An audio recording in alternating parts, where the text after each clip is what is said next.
প্ৰেছাৰত ৰাখিব লাগিব আমি আজি যেনেকৈ প্ৰেছাৰত ৰাখিছোঁ তেনেকৈ আমি প্ৰেছাৰত মিয়াসকলক ৰাখিব লাগিব যদি আমি প্ৰেছাৰত ৰাখিব পাৰোঁ তেতিয়াহ'লে এটা সময়ত ঠিক হ'ব আচলতে হঠাৎ কি হ'ল মামুৰ ইমান মুছলমান মানুহবিলাকক ঘৃণা কৰিব লাগে হ'ল আচলতে এই সময়ত মামা যিবোৰ ৰাজনীতি কৰি আছে মিয়াৰ নাম লৈ পিনি যেনে মিয়াৰ জনসংখ্যা বাঢ়িছে আগত কিমান আছিলে মামা যোনটো কালি তথ্য দিছে আগত আছিলে 26% মিয়া মানুহৰ জনসংখ্যা এতিয়া প্ৰশ্ন হ'ল 38% যোনটো মামাই তথ্য দিছে কিন্তু তথ্যটো মানুহৰ লগত প্ৰচাৰ কৰাটো ইয়াত আচলতে কি বুজাইছে আপোনালোকে কৈ দিয়কচোন কি বুজাইছে আচলতে এইবোৰলৈ মূৰ মাৰিছে মামাৰ মূৰটো কিমান ডাঙৰ জানে এই মামাৰ মূৰটো বহুত ডাঙৰ তাৰমানে এতিয়া এইবোৰ আজে বাজে বাদ দিয়ক আপোনালোকে আজে বাজে কৰি আছে তাৰমানে মামাৰ এতিয়া ইলেকশ্যন আহি আছে ইপিনে জুবিনেও মৰিলে জুবিন গাৰ্গ ডাঙৰীয়া এটা ডাঙৰ শিল্পী আছিল জনপ্ৰিয়তা বহুত জনপ্ৰিয়তা আছিল ই মৰাৰ পিছত আৰু বহুত ৰহস্য হ'ল না তাই যে এইটো গম পালে এতিয়া মানে চৰকাৰটো কেনেকৈ যাওঁ অৱস্থা হৈছে চেয়াৰখন গুচি যাব চেয়াৰখন গুচি গ'লেতো মামা আৰু এনে এটা কৰি থাকিব নোৱাৰে এইটোৱে মেইন কথা তাৰমানে মোৰটো গৰম হৈ গৈছে মামা বহুত এটা টেনশ্যনত আছে যে যদি মোৰ চেয়াৰ গুচি যায় মোৰ বিপদ এই মিঠাতেল কম দামত কোনে দিব তেতিয়া মামা চৰকাৰ আছে এতিয়াতো দিলে গুমৰটো শেষ মামাৰ যেতিয়া যদি চেয়াৰটো গুচি যায় চৰকাৰখন যদি ভাঙি যায় তেনেহ'লেতো মিঠাতেল দিয়া মানুহ আৰু নাথাকিব অসমত এইটো সঁচা একেবাৰে এইটো বহুত এটা টেনশ্যন হৈ আছে মামাৰ বুজি পাইছে না হা গেছৰ দামটো কমিছে যেহেতু এতিয়া কমিছে তাৰমানে এই চৰকাৰৰ দিনত আৰু আকৌ চৰকাৰ হ'ব আকৌ কমাই দিব তাৰমানে মই এটা বস্তু লাগিছে আচলতে মামা জুবিনক লৈ কিবা এটা মানুহৰ অসমৰ জনতাৰ মনত যিটো আশা আছিলে আচলতে এইটো মনোভাৱটো এইটো এতিয়া হিন্দু মানুহ অসমৰ জনতাই কি বিচাৰিছিলে যে জুবিনৰ কাৰণে ন্যায় বিচাৰিছিলে এতিয়াই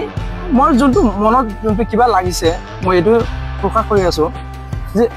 হিন্দু মুছলমান নাম লৈ পিনি এতিয়া এইটো জুবিনৰ যোনটো তদন্তৰ প্ৰতিক্ৰিয়াটো এইটো তললৈ দিব বিচাৰিছে নেকি সেইটোৱে আপুনি কি ভাত নাখায় নেকি আপুনি বুজি নাপায় তাৰমানে ইছ্যুটো ডাইভাৰ্ট কৰিব লাগে এইটোৱে মেইন কাৰণ কেনেকৈ ইছ্যুটো যিকোনো হালতে তাৰমানে ডাইভাৰ্ট কৰিব লাগে এইটোৱে মেইন কাৰণ তাৰমানে যেতিয়া হিন্দু মুছলিম কৰি থাকে মিয়া কৰি থাকে তেতিয়া আৰু বেলেগ ঢোল বজোৱাৰ প্ৰয়োজন নহয় অসমীয়া মানুহে এইবাৰ বুজিব পৰা হৈছে কাৰণেহে ইমান মুখ্যমন্ত্ৰী টেনশ্যনত পৰিছে অসমীয়া মানুহ যেতিয়া মামাৰ কথা মতে ঢোল বজাই থাকে তেতিয়া ভাল এতিয়া আৰু যেতিয়া ন্যায় লাগে বুলি চিঞৰি আছে তেতিয়া আৰু জেলত দিব লগা হৈছে এতিয়া মোৰ মনত যোনটো ভাৱ হৈছে যে মামাৰ এইবোৰ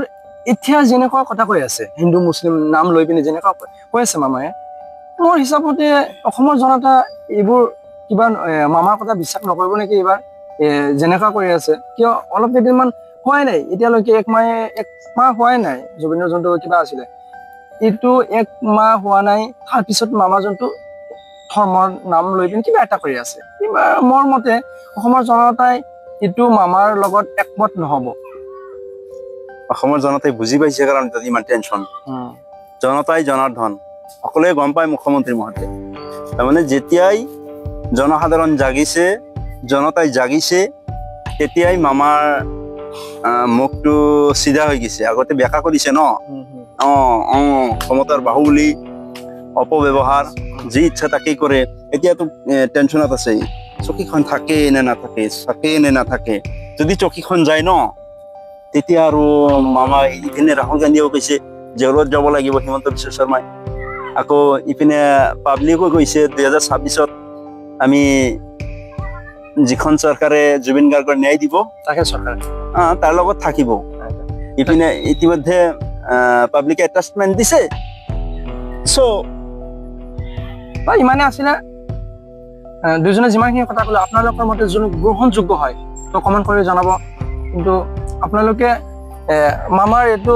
ধৰ্মৰ নামত কিবা কৰাটো বিচাৰে না জুবিনৰ যিটো ন্যায়ৰ প্ৰতীক এইটোৱে বিচাৰে? কমেণ্ট কৰি জনাব। ধন্যবাদ। জয় অসম।